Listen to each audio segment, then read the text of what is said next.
Hi.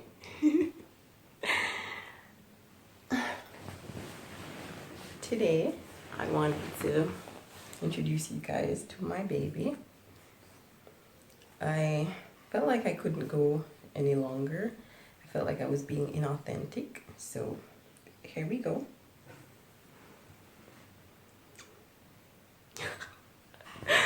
Okay, but seriously, I just want to say that this system has helped me it has made me so much more comfortable in the way that I work, the way that I look at stuff, the way that I interact with my environment. It has really helped to ground me.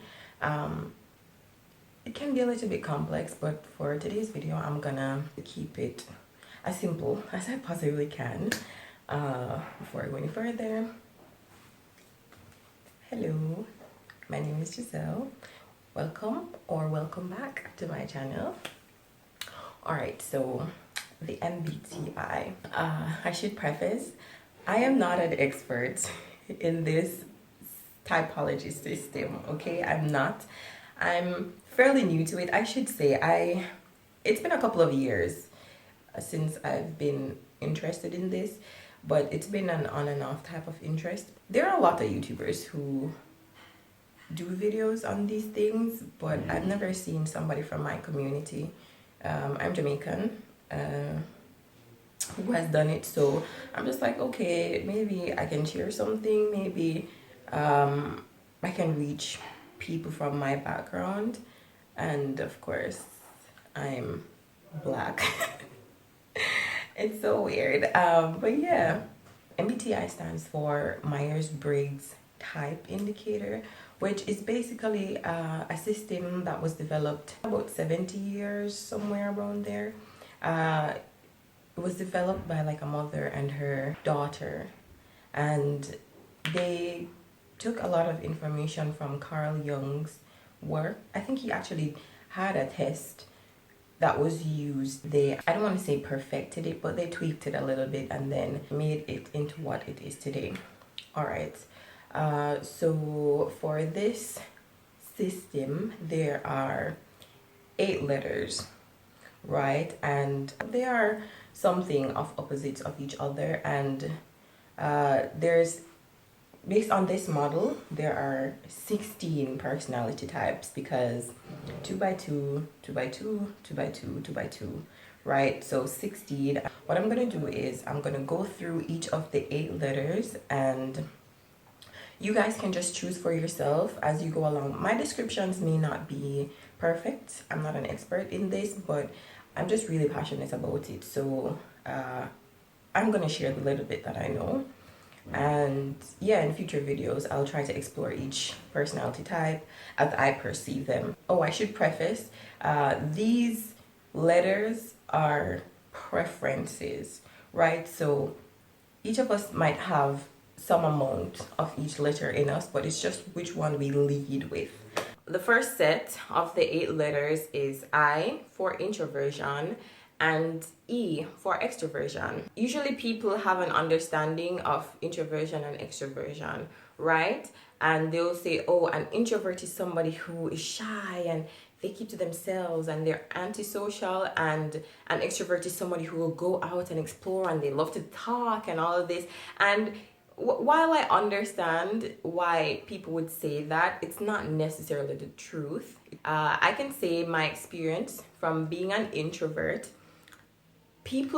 I've been called shy almost all of my life, and something about it never really resonated with me, because in the same breath, I love to talk. It's just more, I tend to be a little bit selective with the conversations that I have, and I also tend to need to withdraw a little bit after I've been out interacting with people, right? So introversion really speaks to where your reality is, or extroversion and introversion speak to where your reality is. So as an introvert, your reality is usually inward. There's so much going on in your mind that and it's okay, you feel more safe and at home there. we tend to feel alone, and that's not necessarily, and I kind of understand, because if this is our reality and we are one person, then of course we are going to feel alone. But just because you're an introvert, myself as an example, doesn't mean I don't like to talk and go out, right? It's just that I know that after I've had a long conversation, especially with a group of people, I need to retreat and go gather my thoughts, because some of the things that they may have said may not resonate with me because it's coming from outside. So I have to go and be like, okay, these people said this.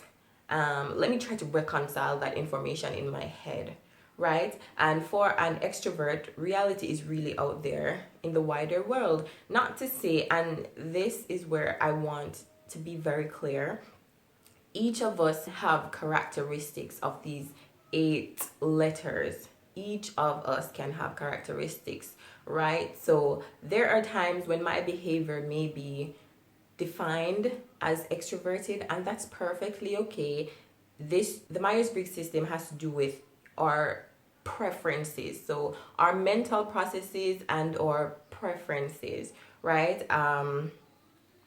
So just because there are people who go out and they do so much, and you would guess that they are extroverts when they are not. They could be introverted, but that really is their mental process and not necessarily their behavior. And while your mental process does influence your behavior,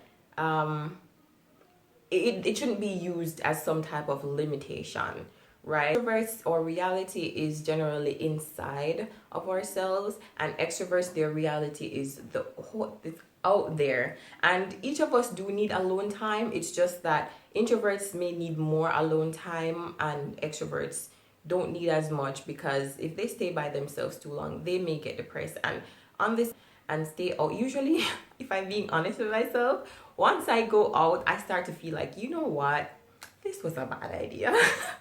And I start to get overwhelmed, but I know that that's just the introvert in me speaking up. And I know that truly, sometimes even when I leave situations, I regret it, because I could have learned so much more if I just stayed. But I think it's healthier to acknowledge that you are a particular way and not use that as an excuse to not do or do something. Right, and so we move on to the other 2 letters, in N for intuitive or intuition, and S for sensing. So N for intuition. Yes, intuition begins with an I know, but N for intuition and S for sensing.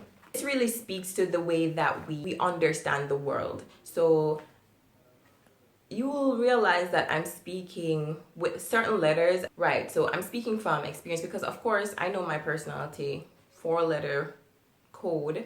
So there's certain things there's certain letters I can expound upon more, just because those are my reality, right?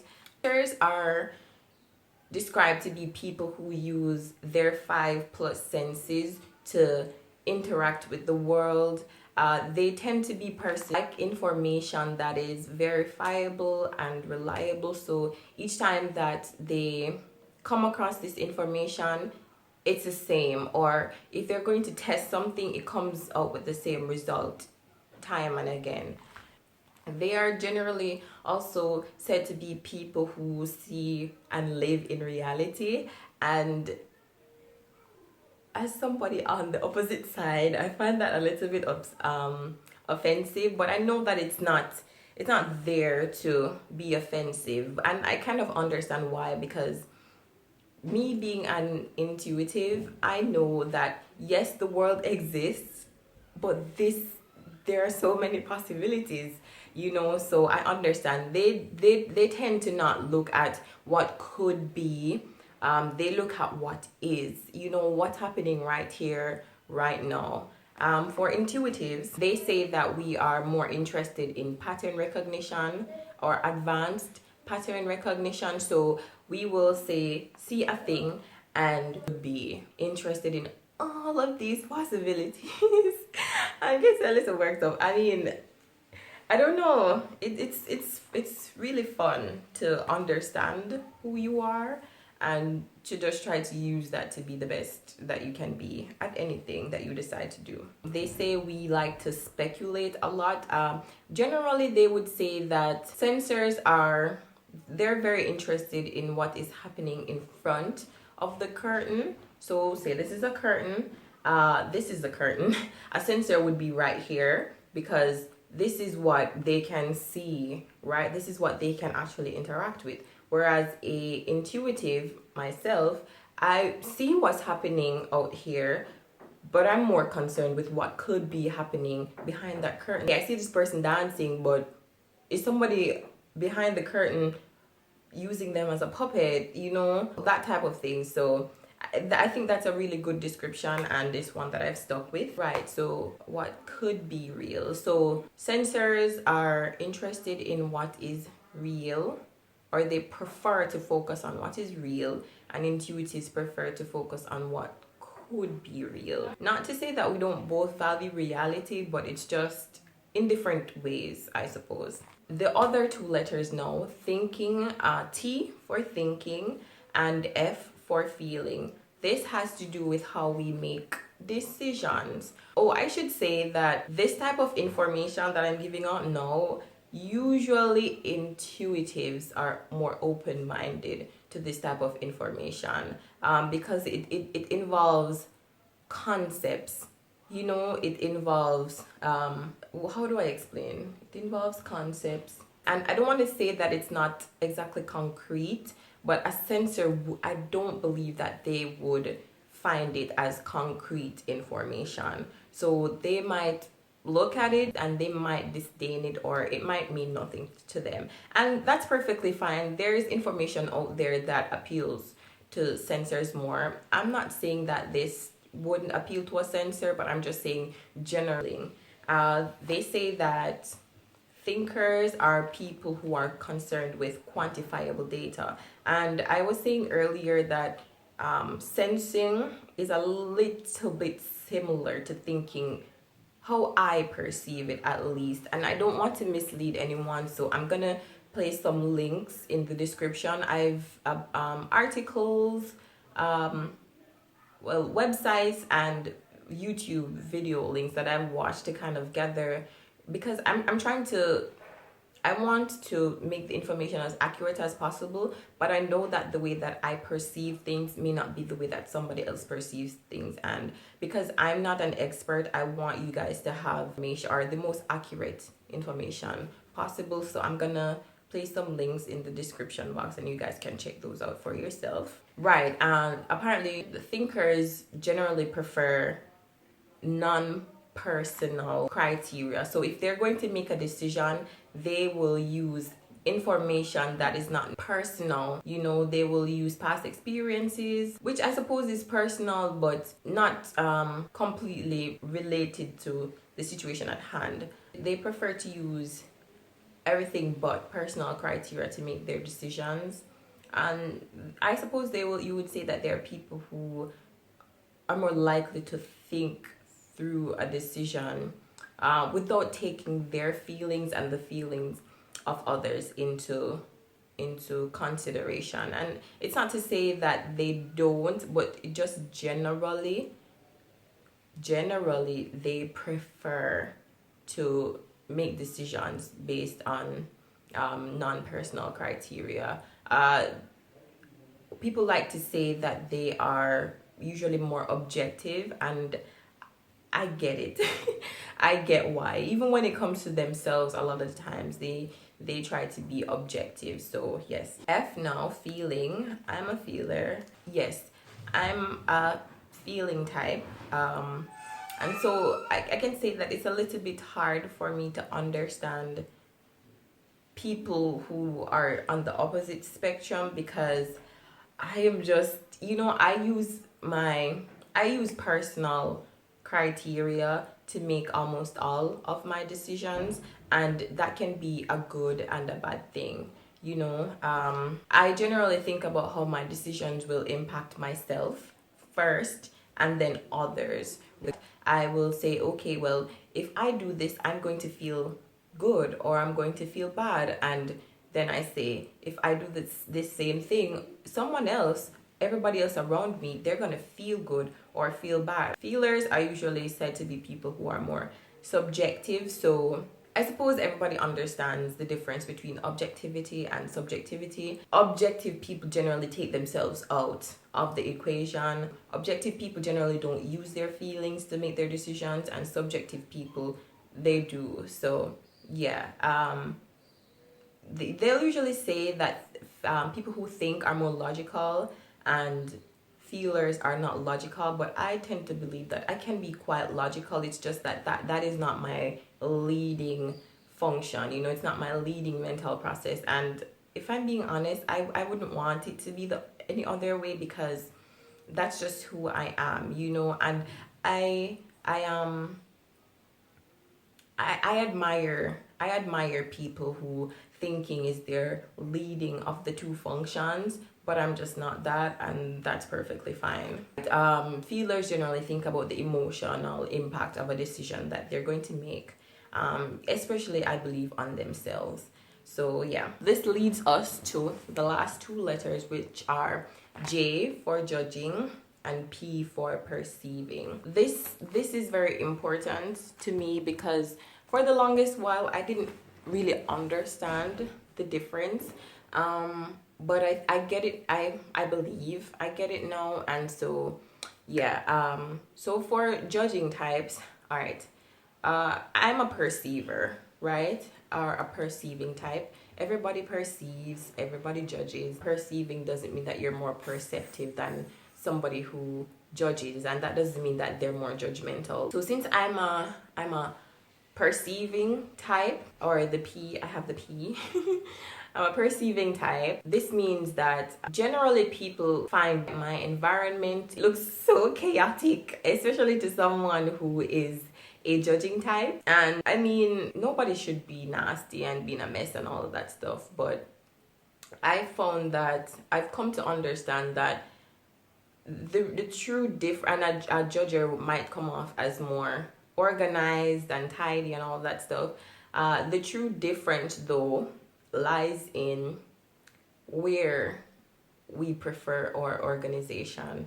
And it's not to say I don't like my external world to be organized, but I have to be honest and say, if my internal world isn't organized, then it is the hardest thing for me to have my surroundings organized, right? I prefer to ensure that, as a perceiver, I prefer to ensure that everything in my mind feels in alignment. All the drawers are properly arranged, like all the clothes in the drawers in my mind are color coded, and the drawers are pushed in, and everything looks clean and tidy. And then I can go out and say, okay, I'm gonna organize the drawer that is in this real external environment external of my mind, right? And I prefer to work that way. But for a judger, they prefer when everything outside of themselves is organized, and then they can sit down and start to organize the clutter that's in their mind. And when I came across this description, I was just like, wow, this is just it's so brilliant, because as I said, I struggled a little bit with understanding the difference with perceiving and judging. A judger, they're usually said to be more organized, because you see that they prefer to just put everything in order outside of themselves. So they present as more organized externally, but in their minds it could be like and then it's just the opposite for perceivers, where in our mind it's just like, and then outside it's just like, so yeah, I hope that everything that I've said what I should say is that what you can do is just get a pen and a piece of paper and jot down which one you think you're more like. I'm going to leave some links to about 3 or 4 personality testing websites. These are not the official Myers Briggs tests, but they're derived from them, and I did the free ones at first, and I found them very helpful. So you can use those, and I would say do more than one, just so you can feel more comfortable in yourself that this is your actual personality type. Yeah. What was I saying? Yeah, so you can jot down and then go ahead and maybe research that type just to understand how your brain works a little bit. Yeah, I want to say that this is in no way putting you in a box. What it really is just getting this information so that you can understand and appreciate your mental process. You can comment if this information resonates with you. I'm really appreciative if you got this far in the video. I want to thank you for just sticking with me. I know I can be long-winded. Yeah, if you haven't, then I don't know what to say, but thank you for stopping by at least. If you are interested in these types of videos, you can just go ahead and subscribe. Maybe share with your friends if this has helped you in any way. And yeah, I'll see you guys in my next video. Thank you for coming. Bye.